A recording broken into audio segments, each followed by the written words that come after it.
And welcome back to the IWAR Network Tubeacast. I'm your host, Juan Cena, your IWAR Commissioner. And with me, as always, is Matt Riley, IWAR Commissioner. How you doing tonight, Matt? Leroy Jenkins! Sorry, I had to do it for the anniversary. I'm feeling fit as a fiddle. I'm excited. I'm not. I'm tired of shit. But let's do it. It's not a 4 a.m. show this time, so we got plenty of time to spin yarns. Yeah. A lot to cover this show. We have a lot of. This is an action-packed episode. Action-packed. It is. There's a lot of controversy to cover. There's some new segments, so we'll make fun of everything. Everything. Nothing's sacred. So we did have some questions on the Facebook page. You want to go through some of these questions? Shit. Okay, yeah. And by the way, guys, I know you're listening. We like to hear things besides just questions, like topic suggestions, questions, even questions about the game. Like, why is this guy called so-and-so? Like, I opened the Battle Royal bulletin up here, and I look down and I see the name Backyard Mutt. Backyard Mutt came out of a backyard wrestling league with friends, like just goofing around, and it was our really poor attempt to be Junkyard Dog. Just one of the many stupid things we did as kids, because we do stupid things as kids. Yeah. But let's see. Here are questions. Well, besides the questions about the meaning of life, which of course is to avoid the 25s. All right. So I posted and said, hey, what questions do you have for us? So the first question was, can we eventually get some Carnage Squad shirts made up? Well, I suppose you could. Due to the design, we can walk you right through how to get them done. We could even offer a t-shirt as a prize again. For those of you that don't know, when we brought back the Murano tournament back in 2011 and 12 and all that, when we first got back into running events after a hiatus, I sent shirts to Mark Duchesne and Anthony Duddick and Brandon Bailey, at least. So there was that. See, okay, feelings in IWA drops this cycle with a drop of 25 to 23 and the bump up of other holds. Okay, so if you're listening to this, you probably just about recovered from the horrific cycle of January. You should know I've asked IWA if they listen to our shows, and they don't really listen to them. They listen to them at first, but now we pump out so many of them, it's kind of probably overkill for them. What I feel will happen going forward is now they've established a new hold into the mix, it'll probably stabilize again.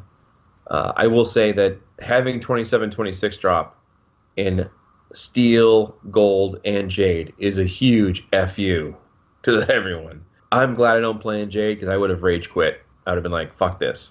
I know Tom already did, but it's a horrible federation to play in. It's weird too because you would think, it'd be easier to play in, but it isn't. It's just screwed. No offense to the guys who are in there. No. Hey man, you want to sit in that Fed and try to roll the dice? It's good for you. I mean, there are guys that play in Iron. It's like Iron's just a zoo. But this whole process with the holds, and for those listening who don't really understand, we always try to pick the holds that won't drop to 25 points, and they're going to be the bottom out ones. Well, what they did is they shook it up, and one of the other holds at 25, instead of the 25 rising up, it dropped down. And then one of the holds was worth less than 25, which honestly we never ever track and or use, bumped up to 27, I think, in gold. But also bumped up in other feds. Iron just played yesterday, so it looks like it's back to normal, but you never know. So really, I would be cautious. There's no real tip for this kind of advice. Just do your best and have fun if you can. Make your TT strong, because that's the only thing you're going for here. Because if all you're playing for is the numbers and they suck, your enjoyment of the game ends at about 10 seconds into seeing the results. And on a personal note, I know every once in a while I get questions about strategies. I'm not the guy for that because I spent all of 3 minutes on it. I don't track shit. I don't do shit. I usually do them at 5 o'clock in the morning, and I still average a 494. Yep. Because choosing strategies is the most boring, mundane, shittiest part of this game, and I don't like to do it. So brutal. I don't really care about the strat. So if you're looking for strat advice, I'm not the guy to go to. You may want to go to Matt or Seth or Tom or one of our legacy players that we have on the IWAR Network Facebook page now for strat advice. I am not your man for that. There you go. In a related question, Thoughts on how long before we get a double 29 or double 26 drop? Do you think IWA wants to combat all the 501s, or they're just messing with us? I think the way they do the drops, like in a cycle like January, where they're shaking every couple of years, they kind of recycle the holes and move things around, is one thing. But you'll see nuanced things where like both 43s drop or both 43s go up. I don't think 29-26s, I don't think I've ever seen the 29s both drop to 25. Never seen it happen. Doesn't mean it can't. No, right. Seen the 26s drop twice, once in gold and once in jade. But that's rare too. So again, it could happen. Although there's a lot of guys out there who spend a lot of time tracking stuff, and I don't think the IWA puts that much thought into it as we do from time to time. Yep. So there's that. Like, I'm pretty sure there's a dartboard and they just throw darts at it. Yeah. Please explain the plot of Inception without using the word inside. Instead of the word inside, I'll use the word within. Touché. See here. Do I think IWA goes as deep to break ties as they claim in the bulletins? I have my doubts. So, if you looked at the latest IWA report, which is for the January cycle, you would notice that it starts off with Johnny B says. And I will admit here something that's never happened before, but in the past there have been those that would claim when something happened or the IWA made a change that, no, it's Raleigh behind it, it's his fault. And it was never my fault. I was always like, whatever, dude. I did not get involved in that. This may have been my fault. So what it was this. The cycle marks, this is what this says here. This cycle marks the 9th anniversary of our current tie-breaking system for in-league titles. So I'd like to take the opportunity to remind everyone how it works and explain it in more detail than was done previously. Imagine 2 tag teams defeat the reigning league tag champions at the same point spread, which is also the highest point spread of any match won against those champions. Our computer must determine which of the 2 teams should receive the titles, and it begins by comparing the full point flow of each team's strategy. It adds the values of the team's 15 holds, and if the holds have the same value, a perfect 516 points, the computer finds the total of values for the team's first 15 holds, which is why you want to have your lowest valued hold, your last 5, at the 15 spot for tag teams. If those sums are equal, it uses the first 13 and so forth until it finds one winner. So this goes on. I won't read all of it. But essentially, one of the things that happened was, okay, it breaks down all the various ways they break these ties. Now, as a last resort, they choose the team at random, i.e. coin flip. So what happened was this. Last cycle, in the UNL, Blood Money was the defending tag champions. The team of the Quebec Hitman MR Plant and the Russian Reaper tied Blood Money with a 516 as well. So both teams had 516, the most points you can get as a tag team. But Plant and Reaper had a PPF, perfect point flow, with their team. So he sent me an email that night after the results post and said, hey man, congrats. Too bad I got to settle for the US tag titles. So I was kind of like, huh. So I emailed IWA and I said, hey, I don't know if this is possible or not, but I don't want to block this guy from winning a world tag title because of a tie, if that's how it works. I don't know if you guys do tiebreakers. So they wrote back to us and essentially said that because the team didn't beat the champions, even though they have a perfect point flow, it's not, they're not going to tie break that. So for those of you thinking, what the hell is this shit we're looking at on the main page of the report? Maybe it is my fault. I don't know. But that's kind of that. That's a good question. Yeah, so that's that. And I think that was it for the questions, really. Okay. Fantastic. Thank you, Thomas. Tom's always good for a good question.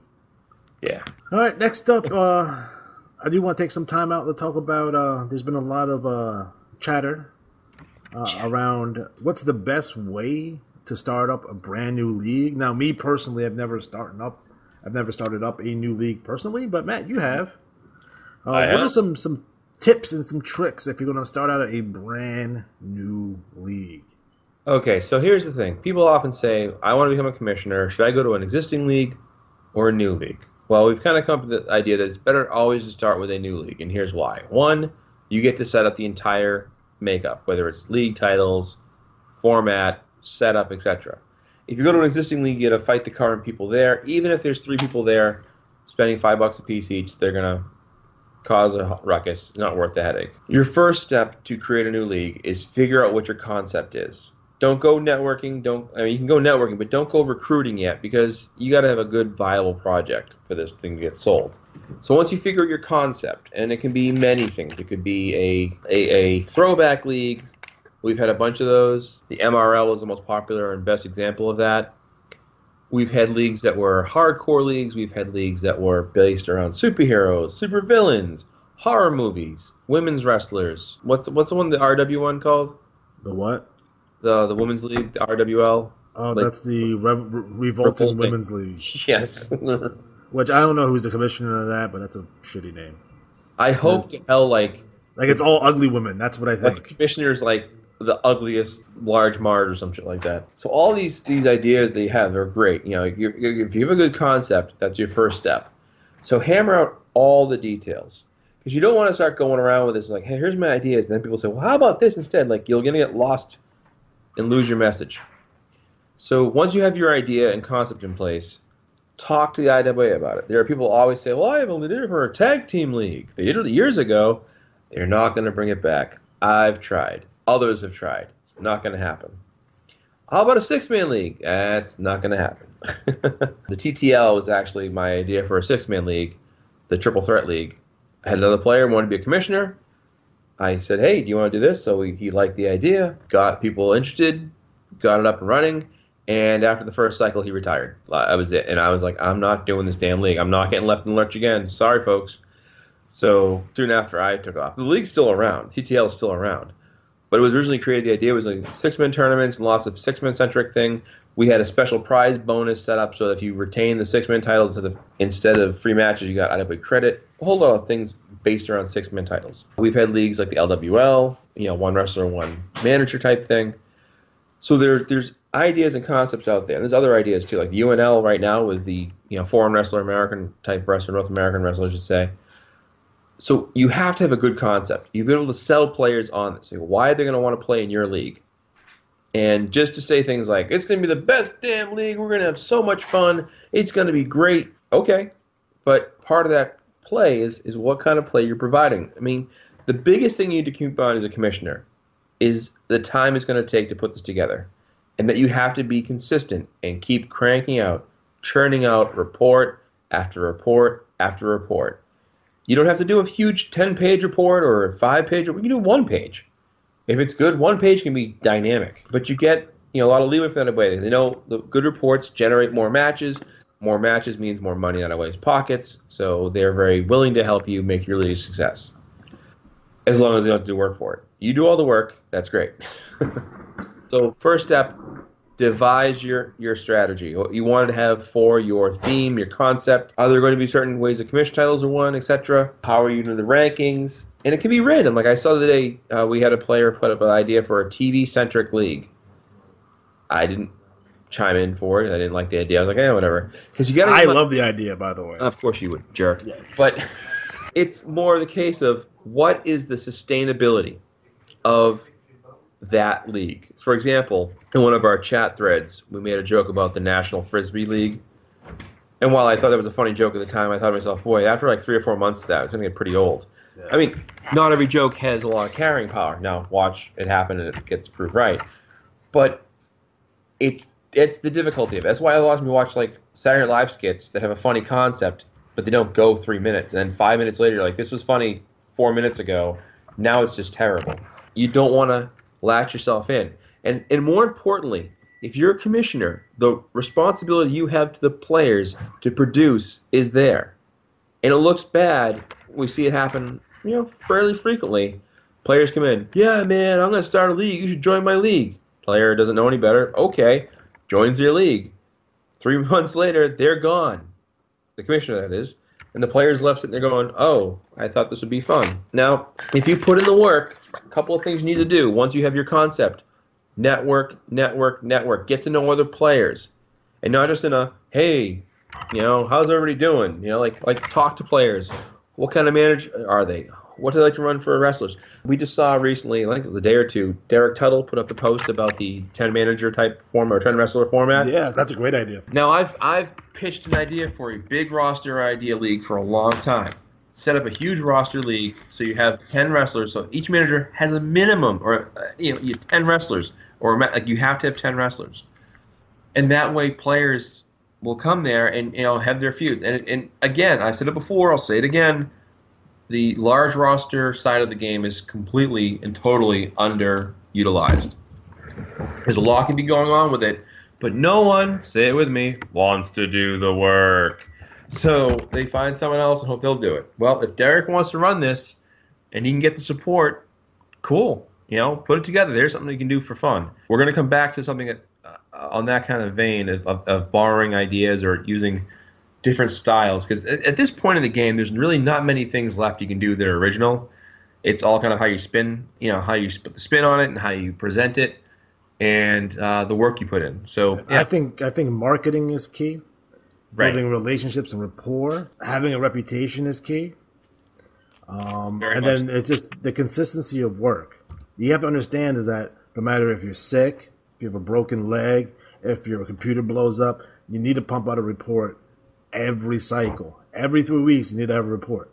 But regardless of what's going on in your personal life, you have to have it or your league's going to die. And especially if it's new. If it's a legacy league, like I can probably skip 1 or 2 cycles in the IWL. I don't get some dirty-ass looks, but I can probably do it and not hurt my league. But if you have a brand new league and you do that shit, people won't go, they're going to jump ship, and they're going to jump ship fast. Here's a question for you. All right, ready? Watch this. Juan Cena, how many reports have you missed since you took over as commissioner? 0. How many I've missed since 2010? 0. 0. Yes, we're sick people, but you know what? We're also reliable.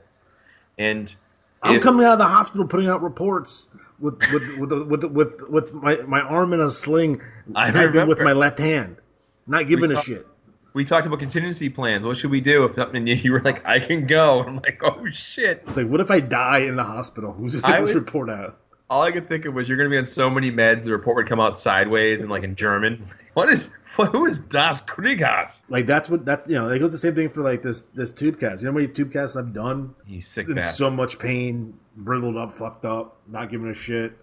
Like I think we did a Tubeacast like the day after surgery. I gotta have surgery on my other hand at some point. So when that happens, that's gonna be fun. Yeah, you don't have to get a. Because again, I had my hand operated on back in 2015, and I actually scheduled it. This is how sick I am. I scheduled it so it happened right after the report hit.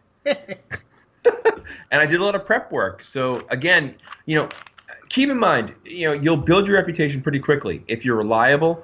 Now, I'll give you kind of a side example.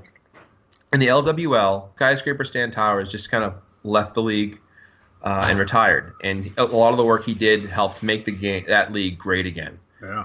And now it's been passed on to a new person to fill that role of commissioner. And I won't go into all the details of it, but like he did outstanding work. And back when I was there, my goal was always to hope that the crew after me would do even better work.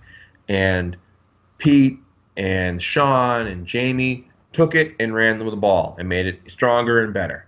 And then, when that went different ways, Jamie held on. I stepped in and did a report for one cycle when it was a tough time. I did a one-pager, maybe twice. I forget how many times I did it, at least once. But just to kind of keep the ball rolling, And now we have a new regime in there, but the LWL is strong, and it's a fun place to play. And that's because of the players that are there. You have all kinds of players there, big roster, small roster, competing against each other, and guys bring their A game. And that was always my hope for the league, that you wouldn't just come in with like some stupid gimmick wrestler and be like, oh, I don't give a shit about, oh yeah, here's Smoking Joe Blow, what no one cares about. People bring in good characters, or they develop good characters, and that helps sell the prestige of the league. So winning a title in the LWL, I remember cycle 65, the Arabian Dream, Ali Atari, that was the cycle he won it. Yeah. And I was psyched to finally win it because I missed so many times where either I missed. I hate Jade almost as much as Tom does, and almost as much as Jamie hates Gold. But yeah, that's another part of it too, is you get a reputation as you establish yourself. Don't be afraid to ask other veteran commissioners. For a while, I was helping other commissioners with their formatting. They would send me their information, I'd dump it together in a PowerPoint format, and then once they got the hang of it, they took the training wheels off and they do it themselves. And that was a good way to kind of help a guy get his, the ball rolling, so to speak, and then do his own thing. And you see good reports, like the XPL, is a good league. It's a fun league. He's done doing that report cycle in, cycle out for years. And I've seen it improve and improve and improve every single cycle to the point right now. I'm like, wow. I just looked at it today. I'm like, holy shit, this is good. Yep. Even if the worst 12-man group at all time there, the boys are back in town. Screw those guys. I hate that guy with the sunglasses. He's a jerk. Anyways, so that's so again, marketing, networking, concept. Have a strong concept and stick to your guns. And a couple of things too is don't get discouraged if the idea you want to pitch and the IWA says no, we can't do that. Work within the parameters of what you can work with. Don't be afraid to create within that. So again, if you put out a good product and you have good players in your league and you're able to successfully navigate it, go for it. So we just saw a lot of people lately really pumping up these leagues, and we had a player out of the blue pop in and was like, I don't want to bother wasting anybody's time getting to know everybody, but I want to put a league together. Out of the gate, people are like, who the hell is this guy? So just get to know people. We're all people outside the game.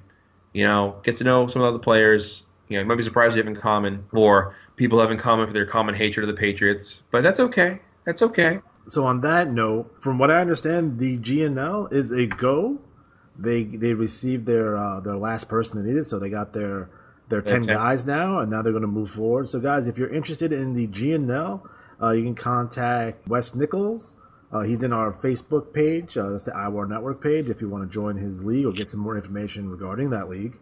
And I think it's going to be fun. It's sort of a NXT version for the IWA, which is a really cool concept. So, again, they're going to have the first cycle will be the standard $3 against 10 generic wrestlers. The second through fourth cycle, the matches will be 2 for 1. So, there you go. Again, that's really good. Good value. Good value for your money.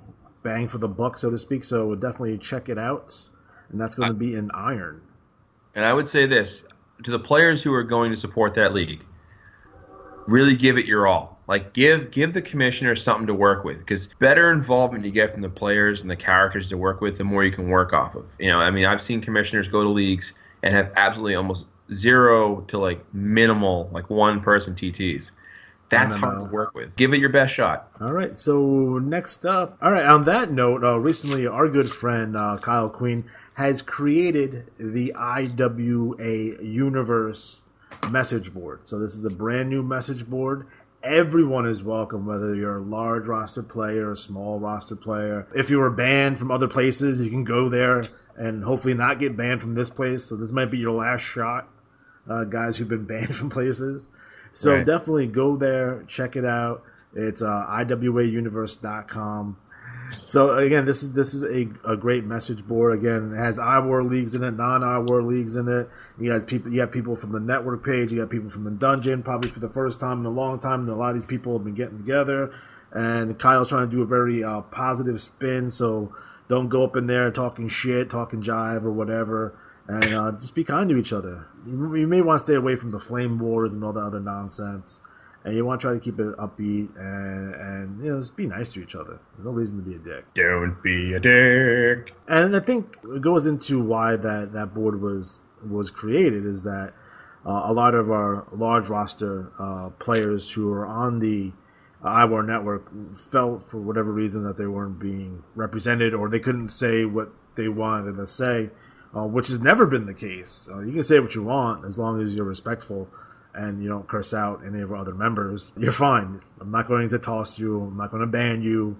If you want to talk about what's going on in your large roster stable, it would be Edge or Virus or IMT. You can. That's never been an issue. We have discussions about it in the past, so I don't know why this is coming up now. Timing seems weird on it. But for those of you who were afraid to talk on the IWAR Network page, in fear of being tossed from it, there should be no fear. I'm not tossing anyone unless you break one of the golden rules. Right. And I will say this, the kind of genesis of this came from some, discussion on the board. And, people would often say oh, well, things are getting heated. No, it's discussing topic. You can discuss a topic and disagree and not, have to, draw blood. So, for example, one of the things that came out of it, coming to a future IWAR issue, was for a long time. Well, I think it's back 2015 or 2014. I tried to put together a large roster list of scores, standings, and I was told it was miserable. And then I got some others, and then it just didn't work out. And I said for a long time I wanted someone to put together like that because, context-wise, someone's saying to me, well, Howie Sandberg's one of the best managers of all time. Why? Well, he has like 30 league titles or whatever it is, or 30 IWA titles. Okay, well, did he manage 500 wrestlers? Did he manage one? Like, if you tell me one guy ran 2 wrestlers and won 30 U.S. titles, I'm like, holy shit, that guy's good. Like, he's good. Good luck. If you tell me someone ran 500 wrestlers and won 1 U.S. title, I'm like, oh, that kind of sucks. Blind squirrel gets a nut. I can tell you personally, when it comes to big roster versus small roster, I take a lot of pride in my 2005 tag title because I had 2 wrestlers in the game and won the tag titles. And we also, like, the team of Rick Riley and Victor Von Schnapp, like, were runners-up a couple times where they did pretty well overall ranking-wise because of competition. So what we're looking to do is get a promo piece of sorts where it's kind of going to combine who the top wrestlers or managers are, top players, top stables, points, scoring, things like that. So kind of give like a box score type page, right? But also some things like all-time records, and then some commentary, like talking about why, like I made the comment about I've got 11 tag titles to my credit. Is that good? Is that bad? And from, I think Faz posted like number 21's the top ranking for like most tag titles. Okay, so it's good, not greatest of all time, but that's a good thing to know. Okay, great. And that's the context I'm talking about. We want to see that kind of stuff. So we're going to do this every once a quarter. So after 3 or 4 cycles have kind of gone by and we've got some results to work with, that will be appearing as a 1-page insert into the IWAR magazine as a way of kind of, saying, hey, let's look at what the big roster guys are doing. And if it grows in popularity and they want to do 2 pages or whatever, however it works out, that's great. We can work from that point. But the hope is that we've gotten a lot of flack over the years. Well, one of the comments that was being made was that we weren't doing enough to promote that style of the game. And I would say, well, I don't promote cricket because I don't play cricket, But if you want someone to promote cricket, get a cricket player in here, I don't think that's our responsibility. Right. That's not what we're here to do. And this is much better because, number one, you've got someone who plays that style, who knows that style and the history that can talk to it. Whereas if it was me, I'd just be sitting there, like just slathering a page with names and numbers isn't enough. That's not going to sell anyone who doesn't currently play that style on that style, So that's why, like, when I try to do things, I always try to put some context or history into it. So you read it and go, oh, okay, that's why that's important. That's why this is important. And, I know if I see, like, let's say the first quarterly report, and it'll come out probably in April, which is only 3 months away. If I see that we have 2 stables tied for first, okay, well, what stables are these? I think breaking down the stables, whose stable's oldest, biggest, smallest, most successful, like how would you rank a player? Do you divide the number of wrestlers they run by how many titles they've won? Like, how do you figure out the scoring? So those are all the kind of components we're looking to see in this kind of page that will sell that style to players that don't play it. And then again, like if Derek's league works out, that could almost become kind of a hub for like players to go there and compete in that style. Yeah. And learn it, because it takes a lot of work to learn it. Definitely agree with that. Although there have been accusations that there's been accusations that we have restricted access to newer players or new players, and we tell people that you can't talk to this guy, or these large roster stables, IWA wide stables, are stupid, and don't talk to those guys. Don't join that league. I can tell you firsthand knowledge, none of that's ever once happened. Ask around. Ask around. I always think about Naked Gun when that kind of comment gets made.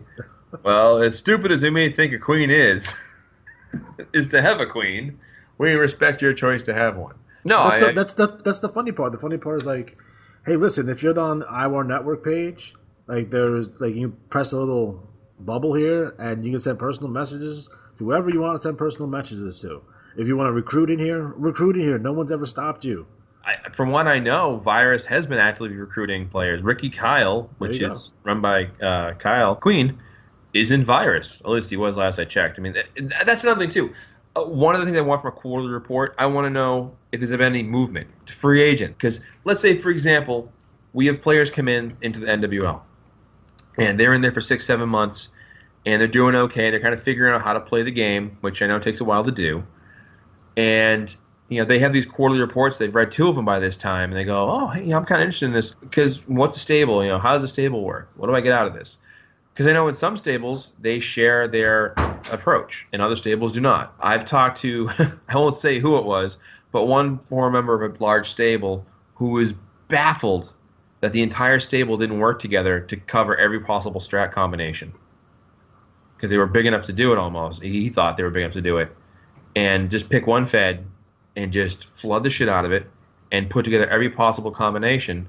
And that way you would have someone guaranteed to win big. Which, of course, as we know, in that way, there's no guarantee to win big. No. But my point is that if a player comes in and says, hey, I'm interested in being in a stable, we put them on that list of free agents and say, here's the player, here's Joe Smith, and he's interested in being part of a stable. Now, those stables have to sell their stable to that player. Maybe this player is a good player, maybe he's not that good. Who knows? I don't know, again, the workings of how the stables work. Do they sit there? Like, I'm in a stable called Blood with Mark Duchesne. That's Chris Schmidt was in it. I think he's still around. But we don't really chat that much. Mark and I text back and forth on the phone every so often and kind of have a few laughs. But we don't talk about Blood business, so to speak. He does his own. He's good enough to hold his own pretty much. So again, think about ways you can sell this style through this page as a promotional vehicle. Stables looking for free agents, events or contests, which brings me to a thing I'll talk about too, is they have the best of the best competition where they get together and again, probably Andy would know better than I would, but they pair up the top managers, so to speak, against each other. And I think the way it works, I might be wrong, but they draft and they pick teams.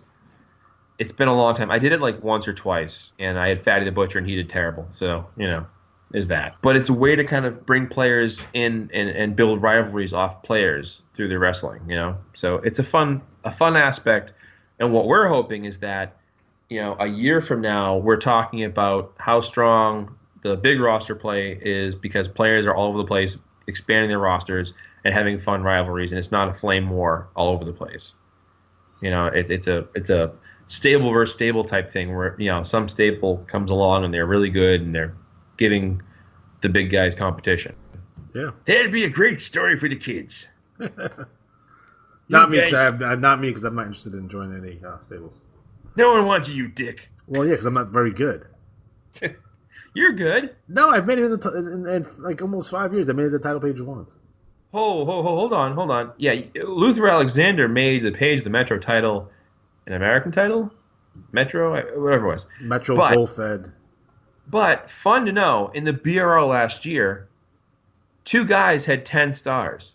Steve Stryker, Wrestler of the Year, and Luther Alexander. And did you know the top average strat for the year was $4.95, held by Steve Stryker and Luther Alexander. Motherfuckers. You know what that means? Recruit the shit out of them, guys. You want Juan Cena on your team. Do not message me. Send them personal messages. Send them all kind of offers. The way I look at it, to be completely honest, is the IWAR itself. It's a large stable. Yeah, it is in a way. Yeah. We actually talked about it at the Stable Wars. I remember, I think it was 2 years ago, the LWL actually joined as the Stable Wars as a stable. Yeah. And we talked about doing it as IWAR, but we were lazy. So there you go. All right. Fantastic. All right, guys. So we have a new segment. It is the Sasha Banks Memorial Botchamania TT Award. Matt, do you want to explain what that is? Yeah, so what we're going to do is try to focus on some of the worst TT or the best of the worst. And we're not doing this to make fun of the player writing it or anything like that. It's more of a fun thing. But it's more to point out the TT that made us go, what the fuck was that? Sometimes you have stuff where it's like a drawing of someone with a dick or, any of the Catfish Rob drawings, really. They're all phenomenal. But those are funny and they're bizarre. And they're because the Luther in diapers, I can't get out of my head. We love Catfish Rob. We do. I love Catfish Rob. He's phenomenal. But his drawings, oh my God. So the other side of the coin here is we want to kind of focus on some bizarre TT. So we're like, oh yeah, Sasha Banks is always killing herself. So let's show somebody killing themselves in a trash talk Why segment. does she always land on her face? Ah, I don't Every know. fucking time. How would she look if she didn't? Would she like look really different? I don't know. Anyways, all right. So our Botchamania trash talk of the cycle comes to us from the TDL, Texas Death League. Now, by the time you get to hear this, it probably won't be around anymore. I don't know. I don't know how fast you can turn this around, but let's just say you want They'll to. see it. Yeah. Oh, that's right. You can screen cap it. Yeah. Sweet. Okay, so do you want to go into this? I don't know if I can, as a non-ethnic person, say this. I hate starting with any phrase. I hate starting any phrase with the proverbial as a person of color. But so I'm looking at this TT, and it features the Black Guerrilla Army, or BGA. Apparently, they equal Black America. The TT itself is off-putting on its own. The picture is it's what pops the hell out of me. This is page 11 on your TDL bulletin. So we have a picture of two African-American gentlemen with shotguns pointing at a young boy, perhaps girl, around the age of 6. They have their hand behind their back and they're about to get their head blown off. I don't understand what they're trying to say with this picture or what have you. But I noticed that one guy in the right corner, you see his hands, he's wearing a starter jacket. So that's awesome. So Black Guerrilla Army features the Ghetto Dream Kareem, Nicarima, Certified G, Tyrone Cartier, Daryl Dollar Signs Dickerson, and Alonzo 1900 Hustler Lamont. Yikes. So this seems to be more of a blaxploitation 70s style group. I think they're a militant black group, but I think this is done poorly versus, say, Black Wrestlers Matter or Noble House. Like, this is a little over the top, especially calling Frank Belcher a hunky is interesting. I come from a racially diverse family, and I don't know any of the African American members of my family using the word honkies. Perhaps in the 70s they did, but I doubt it. So, yeah, this whole thing looks completely bizarre. Yes, I will say, though... what it looks like to me, to be completely honest, what it looks like to me, it's what a white person who's scared of black people think black people act. Yes, the hair pick's a nice touch. I have a fro pick. Yes. It has a fist at the end. It's awesome. Well, yeah, so it was a little bit like, whoa. So I will say, though, I should mention that I am an uncertified G. Oh, it's good for you. Hey. No, it is really... I think the picture is really the over-the-top part. I mean, yeah. The trash talk, like I said, the Black Wrestlers Matter, when Rich did that in the CWL, did, like, the best job I've seen with it. He did a really well-written, well-presented, but still controversial approach. Actually, the only time we ever got a cover complaint was when we did the Black Wrestlers Matter on the cover. And that way it was kind of like, players kind of mentioned they were a little uneasy with this. I'm sorry, have you looked at your rosters? Yeah, for real. I think we went through roster names. Remember that on that episode we went through the roster names? Oh my god, yeah. Wrestlers' names, it was like, oh boy. So yeah, I mean, this is not necessarily offensive, but I just think it's in poor taste. It's probably the more appropriate thing. Probably a R-rated version of Crime Time would be probably the appropriate. Yeah, I can see that. Yeah, bizarre. Right. If Crime Time got a lot of leeway in. Like, it's not even like New Jack. Like, New Jack and Mustafa wouldn't even do this shit because it's corny as hell. And if we know anything about the gangsters, they weren't corny as hell. So I don't remember New Jack calling anyone a honky. So, although he may have, but I doubt it. Next up, Ninja Dojo League. This is on page number 8. Someone's really giving the business to the game on this one. Our good friend. Right. Didn't leave a name behind, so we don't know who wrote it. Yeah. I don't understand what's going on here. Again, it's more of this. You got rookies. I know what rookies primarily listen to this.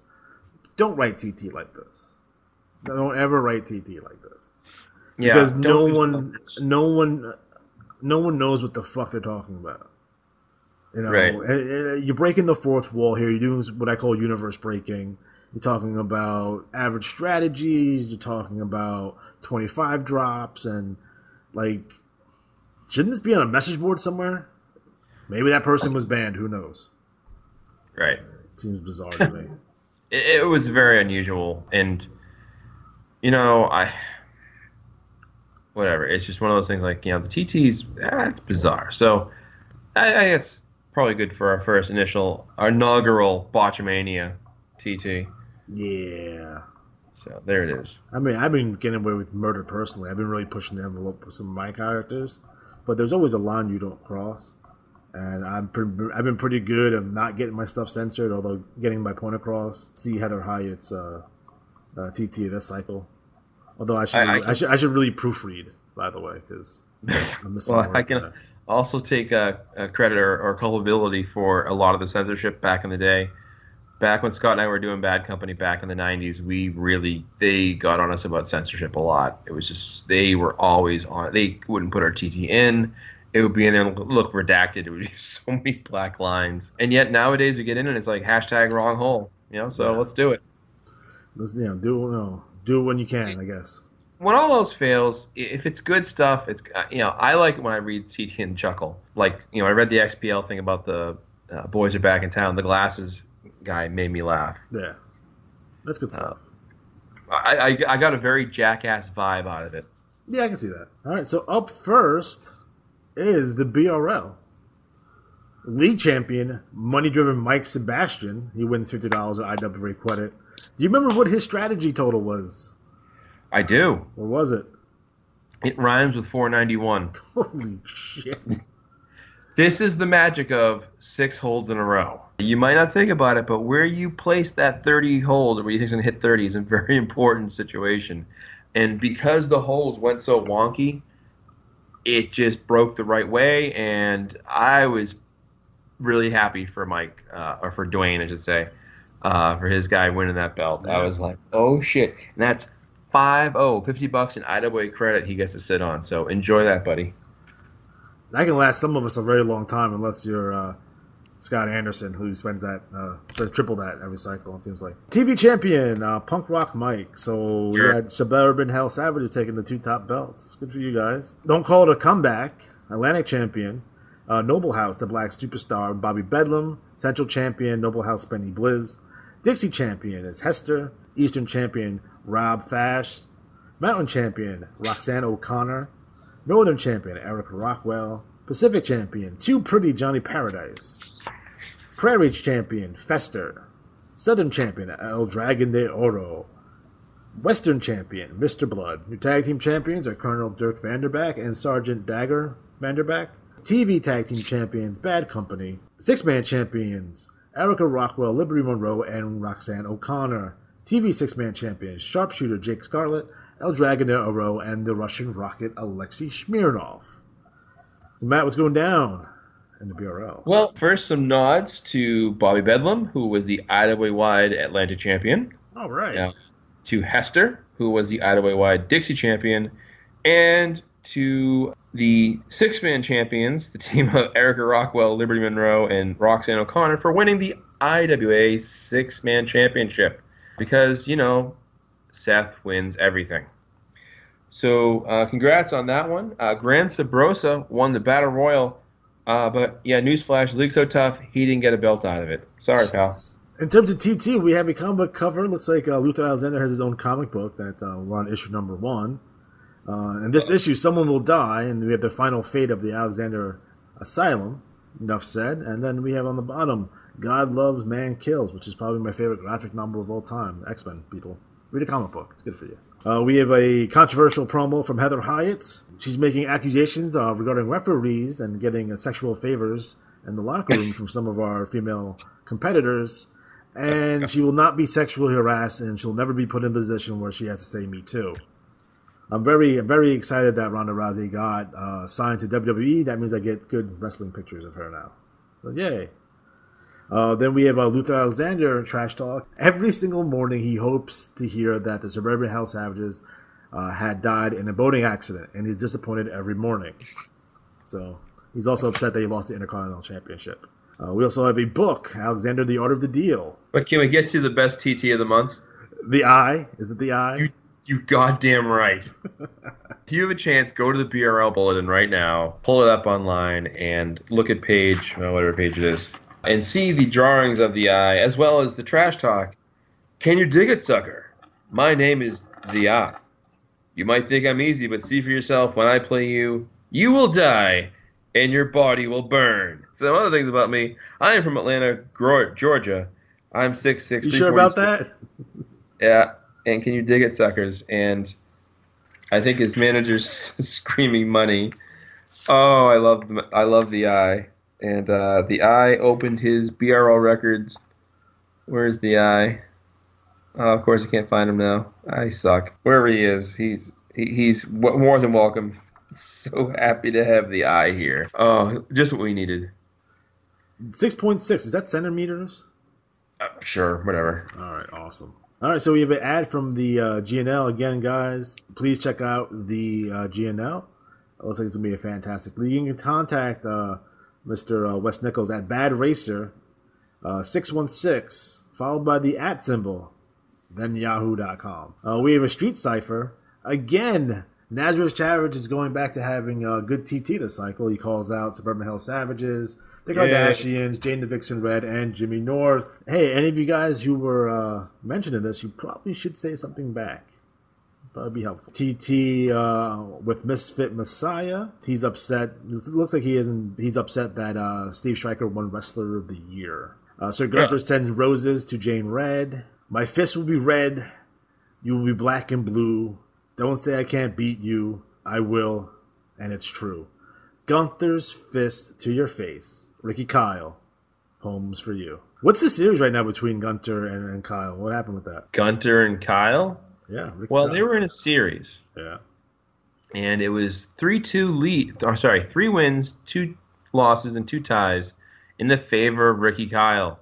And it went to a decisive match where it was win or go home for Sir Gunther, and the rookie, the IWAR World Champion, stunned the legendary Sir Gunther. You know, rumor has it that Sir Gunther's been on dialysis for the last 6 months because he took too many performance enhancers, and that's why Ricky Kyle beat him.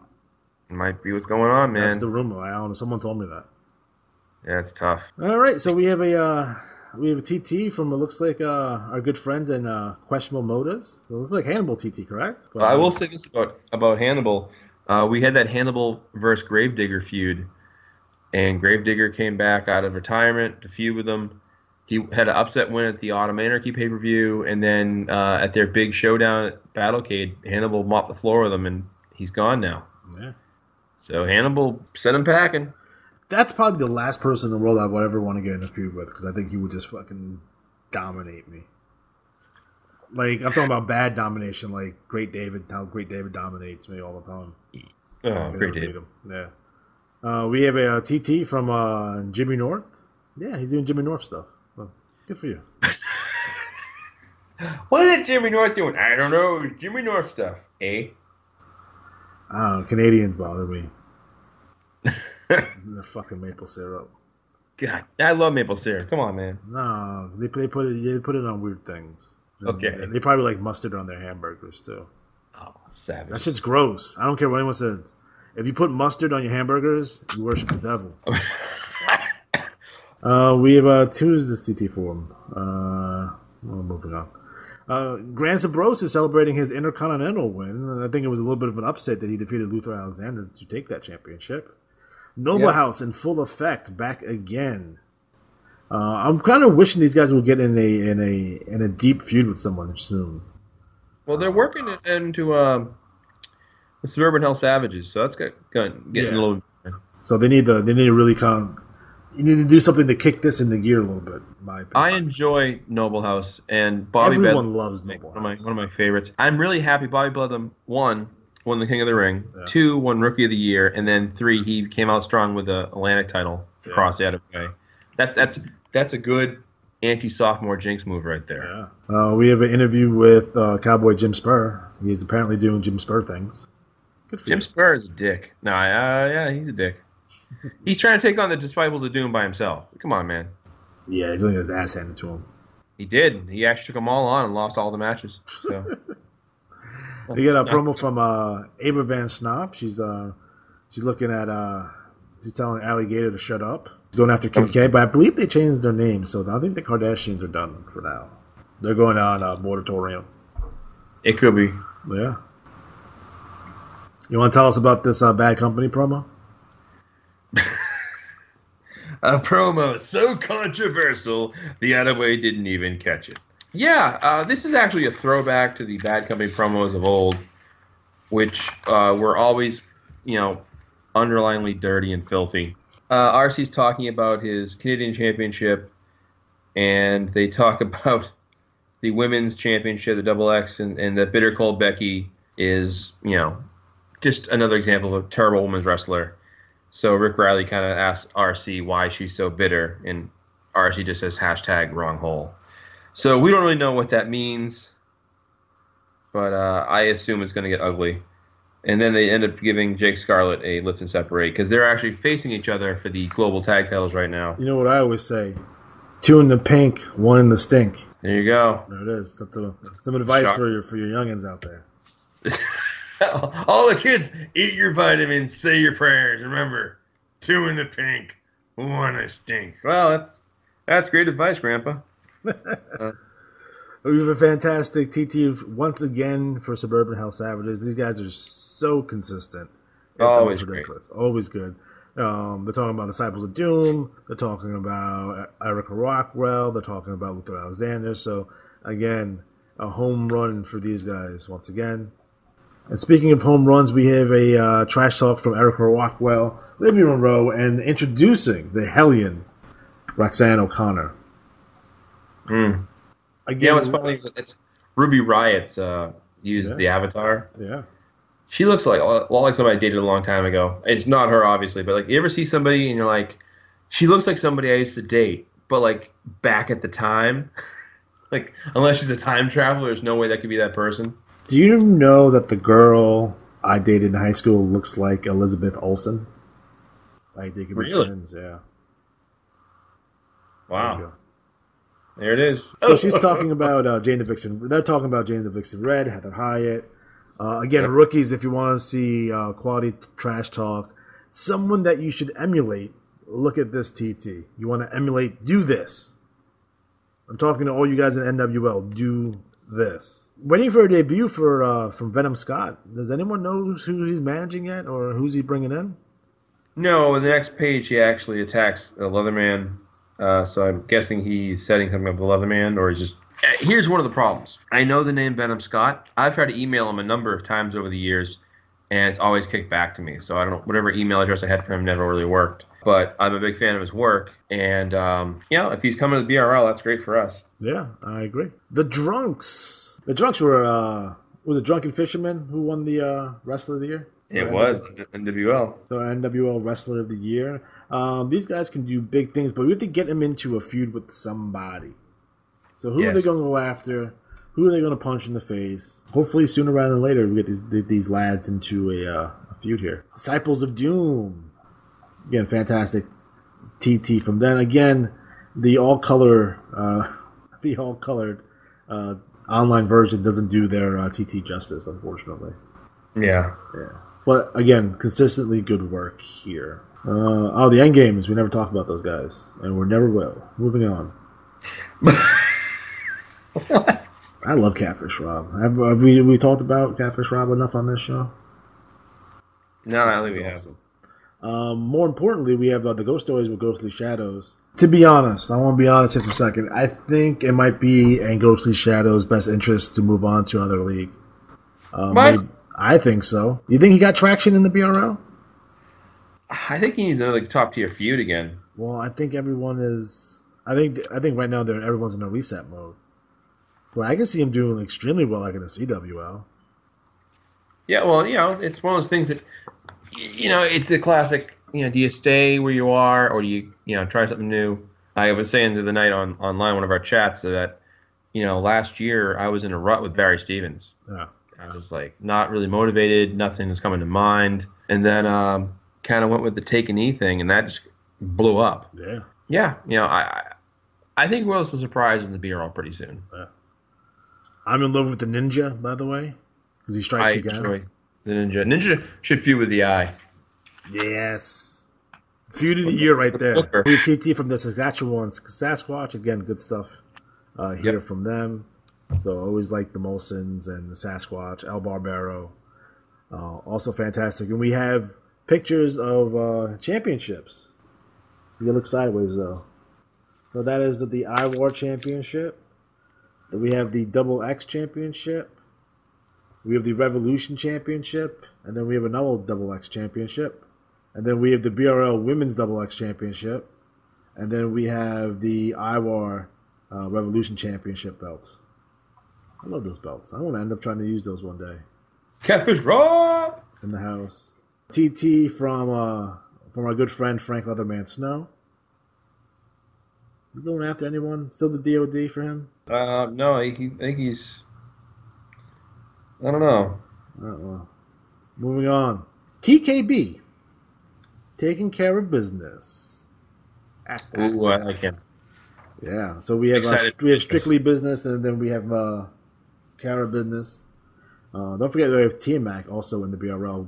We got her. We acquired her through the draft, so let's keep that in mind. Yep. So overall, 60-page long bulletin for the BRL. It is ginormous, and I love it. And we should announce that this cycle coming up, we will reveal the pairings for the Andy Kaufman Intergender Tournament. Yes. That'll be fun. I hope I get the Ninja. Next up is the CWL Global Champion Nasty Norman Krasner, Network Champion Atticus Poundover, United States Champion Mike Mason, Yukon Champion Jackson Kin, Caribbean Champion Mr. Magnificent Jay Montgomery, Amazon Basin Dixon Tygon Naroga, British Isles Champion Hazard, Arabian Champion the Standover Man, South African Champion the Dragon Master, Siberian Champion Road Warrior Spike, East Asian Champion Great White Dragon, Oceanic Champion UNLV Rick Star, Global Tag Team Champions of Rick Star and Evan Rude, Network Tag Team Champions Johnny the Wrench Morello and Vincent Torrio, Global Six-Man Champion, the Standover Man, Felix Nine Lives Benaventura and Liam Larkham, and the Network Six-Man Champions Furious Dragon, Great White Dragon, and the Dragon Master. So Matt, what's going down in the CWL? Well, I have a quick question. I noticed the Great White Dragon's East Asian Champion. Yeah. What about the West Asian Champion? I'm just saying. There is no West in Asia. Come on, man.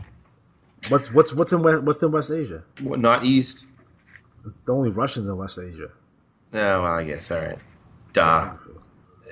Should know that this league is on the up and come here. The Von Schnapps have returned, so that's going on. We have a lot of events going on where we are currently in the midst of establishing both the Continental and the Tandem champions. There's a lot changing here. We have a new commissioner, and or I should say co-commissioner, or I guess head commissioner, whatever. And there's a lot going on, so I can't do it justice quickly, but I'll try to do the best I can.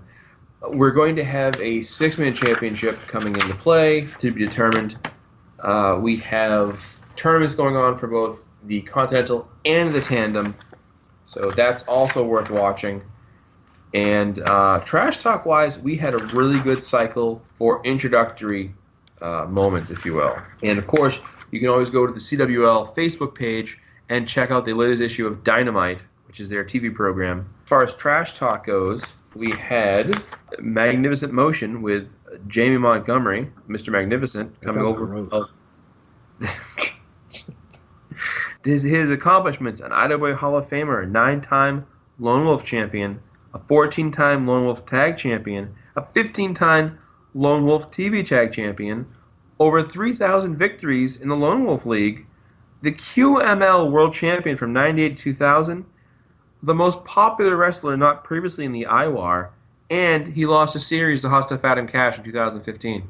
There you go. Oh, I wasn't on there. I'm sorry. But yeah, he is. Him and Hannibal form Questionable Motives, and he cuts a fantastic promo as always. Another great.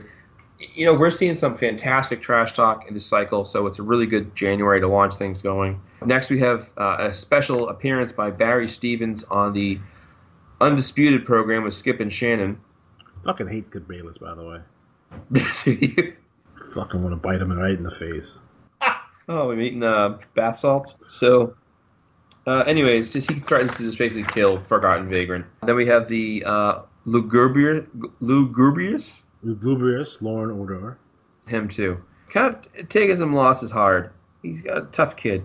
Ricky Kyle comes out and cuts a nice little promo about being the world champion for the IWAR, and on Stryker from the BRL. So he's building things up, and he's talking a lot about BRL wrestlers. But now he's in the CWL, so he graduates from the NWL, comes into the CWL, calling out BRL wrestlers. But who's going to call him out in the CWL? That's what I want to know. Oh, we know who. Yes, and then we have my favorite promo of the month, even better than the Eye, Dixon Ticonderoga. If you like trash talk, if you like old time wrestling, if you like classic wrestling, if you like great, well-written wrestling, this promo right here is phenomenal. It is fantastic. It is homey. It's old school, like a small arena. It's Dixon Ticonderoga at a grammar school giving the kids pencils. And then he's just like, do my best, kid. I just love it. I can't even do it justice. But check it out. It's great. And then we have the GNL promo. But if you go to the CWL's Facebook page, you can check out the latest edition of Dynamite and catch all the action right there, including the pay-per-view results and more. So I encourage you to go there. If you're not a member of the CWL page, like people are like, oh, I'm on the IWAR page, or I'm in the IWL page, or not IWL page, some other page. Join all the IWAR pages if you can, which is the CWL and IWAR. Make your way around. More importantly, Luther Alexander broke John Body's jaw, so we may not be hearing from him well. Oh, yeah. He did call out Ricky Kyle and Mr. Magnificent, among some other people too. So Luther doing Luther things and getting under people's skins. So look for more on that in the next issue of Dynamite. Yep. You damn Skippy Hippie. Yeah. All right, next up is the IWL. League champion Frederick Xavier, television champion Magnum TL, New York champion The Magnificent Black De Niro, Los Angeles champion Norman Spivey, Boston champion Graham Underwood, Detroit champion Piper the Goofball Monroe, Cleveland champion Marcus the Monster Monroe, Dallas champion Fortune 500 Aaron McFleece, Memphis champion Blank, Miami champion Hostile Takeover, San Francisco champion the King of the IWL Ulysses Monroe, Chicago champion Blank number 1, the tag team champions are Blank 4 and 3, the TV tag team champions are the Madman Max Mayhem, Ripper Robertson, 6-man champions Frederick Xavier, Graham Underwood, and Kennedy Cage, and your TV 6-man is Marcus the Monster Monroe, Piper the Goofball Monroe, and the King of the IWL, Ulysses Monroe. So Matt, what's going down in the IWL? Beats the hell out of me. So we have the cover to post with our new IWL heavyweight champion Graham Underwood. He won the Best of the Best tournaments and then beat Great David at the pay-per-view. So now he's the new IWL heavyweight champion. In addition, now there's been some discussion about how I didn't explain this, how I didn't explain Soul Survivor right. All right, this is how Soul Survivor works. You give the IWA $2 per wrestler to enter. The prize will be $1 for every wrestler that's entered. So if there's 50 wrestlers entered, the prize will be $50 in IWA credit. So give them your $2, enter early, enter often.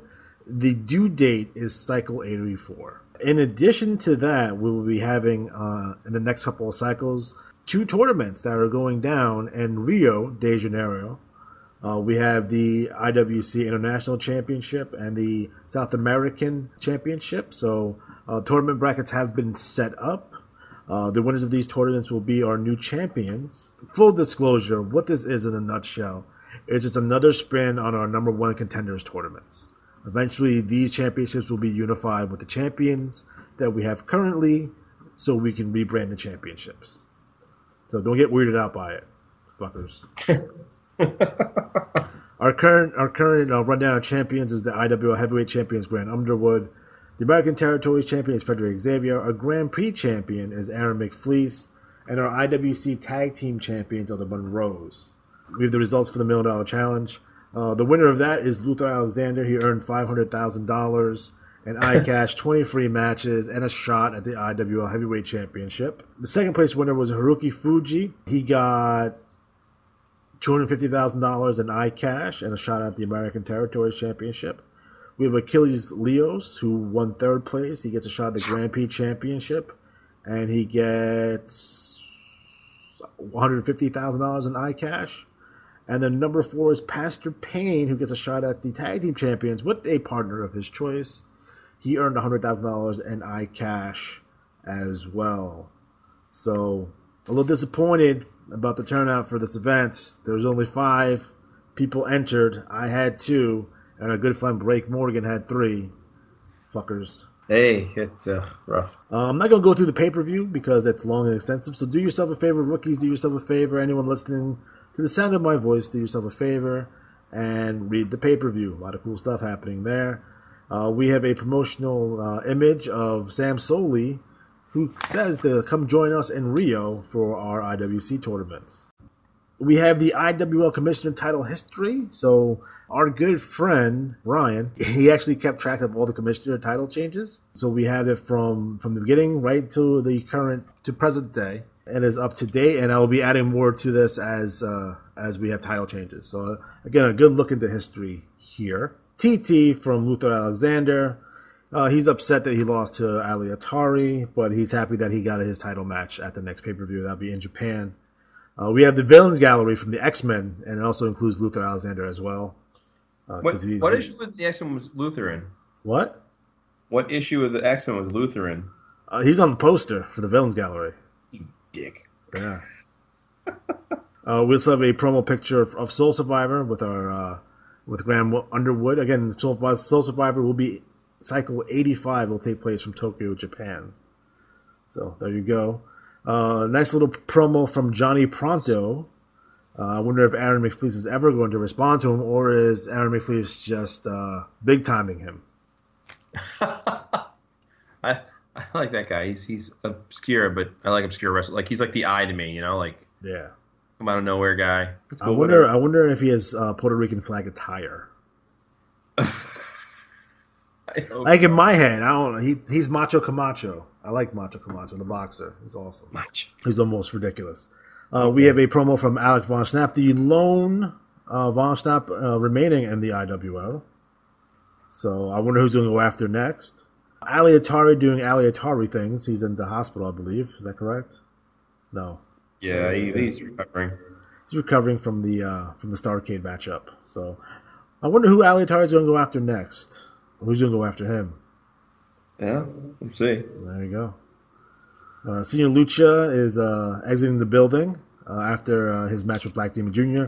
Black Demon Jr. with the surprising upset over Senior Lucha, and I wonder where this feud will go from here. Shocking. Can you believe that Senior Lucha is Black Demon Jr.'s real father?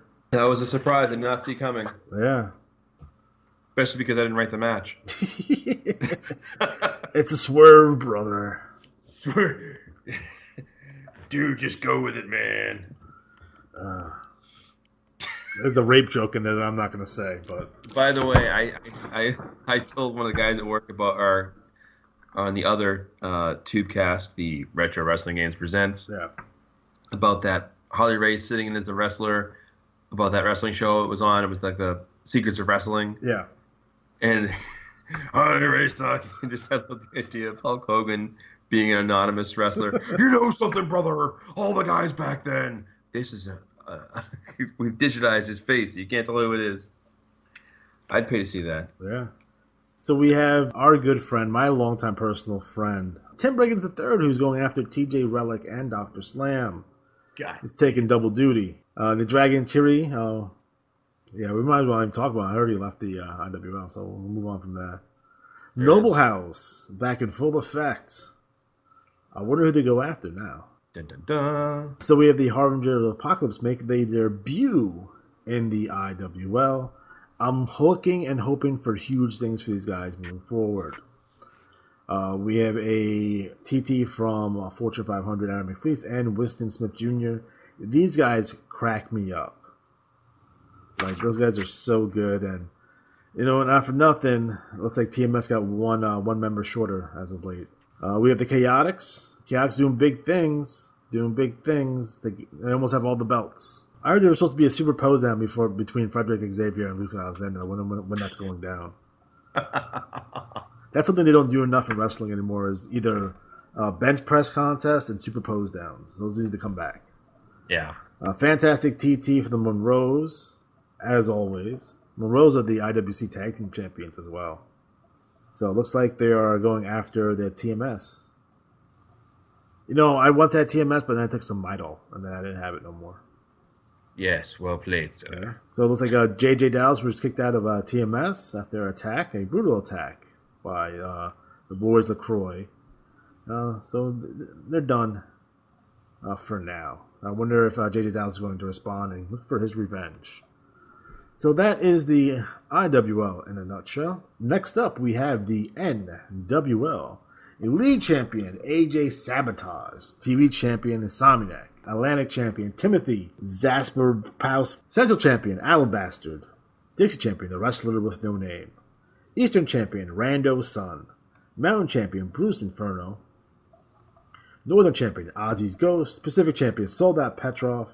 Prayer Champion Veritas. Southern Champion The Patient Stalker. Western Champion Paragon. We got 10-0 that won championships for a cycle in. Yeah, pretty good. Tag Team Champions, The Wrestler with No Name and Alabastard. TV Tag Team Champion, The Bombshell Warrior and Lockdown. Very happy for Lockdown. Six-Man Champions, The Wrestler with No Name, Timothy Dembrowski, AJ Sabotage. TV Six-Man Champion, DJ Jazzy Joe, Riot, and Veritas. So Matt, what's going down? Going down in the NWL? I heard they got a new commissioner. They do. Jake Joyce has stepped in. I got fired. You should never have pulled that midget angle. Just saying. Remember, 2 in the pink and 1 in the stink. That's right. That was a really bad logo. I'm just saying. So, one of the things we talked about is when the changes come, how do you express it? Well, Jake put together a phenomenal kind of welcoming package about the changes to come in this league. So the new title belts looked awesome. He did some work on those. Art Deco's message, the Big Bang pay-per-view. We also have some write-ups with the results of season's beatings. Yeah. So like Cole Adams defeated Lord Drama, Lockdown defeated Worthy, Riot defeated Johnny Carnage, Bruce Inferno defeated Soldat Petrov, Drama and Hero defeated Cena and Adams, Luther Alexander defeated Jordan Drake, and the Holiday Rumble winner was Chris Havoc. Haphazard Chris Havoc. That Chris Havoc, a new Chris Havoc. Oh, the new Chris Havoc? Yeah. There's 2 Chris Havocs. Well, there was one from back in the day. I think Luther put him in the hospital and murdered him. Oh, right. Yeah. So Chris Havoc. We have Jordan Drake versus Luther, the write-up. We have the write-up between Lockdown and William Worthy, which is worth a read if you want to read a it's probably match of the year already. Yeah, well, hopefully. I mean, it was a fun match right up. We have Trash Talk Wives. We have Calypso's new ring gear, and he cuts a promo kind of talking about his ancestors, and he was kind of a cross between Max Moon and Aerostar. So yeah. I like Calypso. We all love Calypso. I think his promo is fantastic. So then we have Carnage Squad, another strong promo. It's funny. We talked a few months ago about the changing of the guard with the graduations and everything, and man, these guys are really stepping it up. We got Gary Galaxy and Bruce Inferno was in Trash Talk. We have Insomniac. I loved it. So good. We have Lockdown's final promos because he's graduating. Rumor has it he's IWL bound. Is he? Well, that's what I hear. There you go. We have a rap from DJ Jazzy Joe in the style of Billy Jack Novak, cutting the rug on Calypso. So he's fronting. He's straight fronting to Calypso. I don't think you know what that word means. I don't. Giants are seen talking to a mysterious woman. Then they put laxatives in everyone's food. steal all the belts and escape, and no one catches them despite the fact they're giants because they're too busy pooping laxatives. The Giants might be the new worst team. They're the new Martells. New words. No offense, guys, but you guys gotta talk to Jake and get some strategy. If you're listening, we will help. Please reach out to Jake or myself or anyone. Like 320s are not going to cut it. So Wrestler with No Name cuts a really vicious promo talking about who people he's beat. Brutal. Yeah, just dropping the hammer. I love promos like that. That was when William Worthy did the promo where he put the rafters and had the rafters banners making fun of everyone he beat in his series. That was just nasty. Same idea here. That Wrestler with No Name promo is money. That's money. It is. He's really developing really well as a character. Red means green, brother. Who was that said that? Chris Hero, kind of a promo. He's about to graduate too, I believe. I don't know. Not sure. I think he's going to ASL. So, yes. One thing to remember too, all you rookies out there, don't forget, you can graduate at any time, but we encourage you to stay your full 17 cycles. But once you do, you can go anywhere you like for free. Transferring out of once you graduate is free, but you can't come back once you do it, so make sure you're ready to go.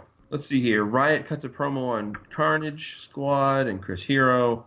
Reminding everyone he's the champion. He's tough. Chris Havoc lets everyone know that he's the new champion. He was the champion last cycle, but he did a really good job.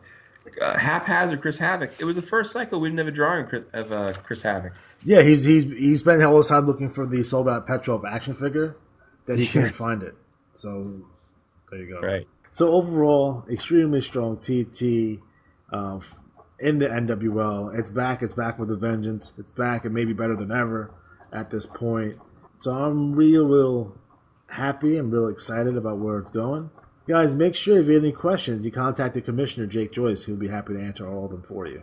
In IWAR, wide news, IWL did win the 2-for-1. It's not this upcoming cycle. It'll be for the next cycle coming up. So just keep that in mind. 2-for-1 deals on that. So I'm real excited that we got the highest average strategy. What did we win it with? A 489? A 489, which is fucking Christ. God awful. But NWL are rocking the 449, so there it is. Oh, thanks, Giants. Just a heads up while we're talking of averages, it's been brought to my attention that certain players have been running some scrubs, and that's fine. They're running them competitively. That's fine. But with tag teams, what's happening is some people are running the tag teams to win, but to lose singles matches. And the way that can hurt a league is it hurts our average cycle contest here for the best league to win the 2-for-1 bonus. So I would encourage everyone to just keep things legit. Don't try to submarine your strategy. Can you explain how that works? Sure. So for a tag team, let's say we have the first 4 holds.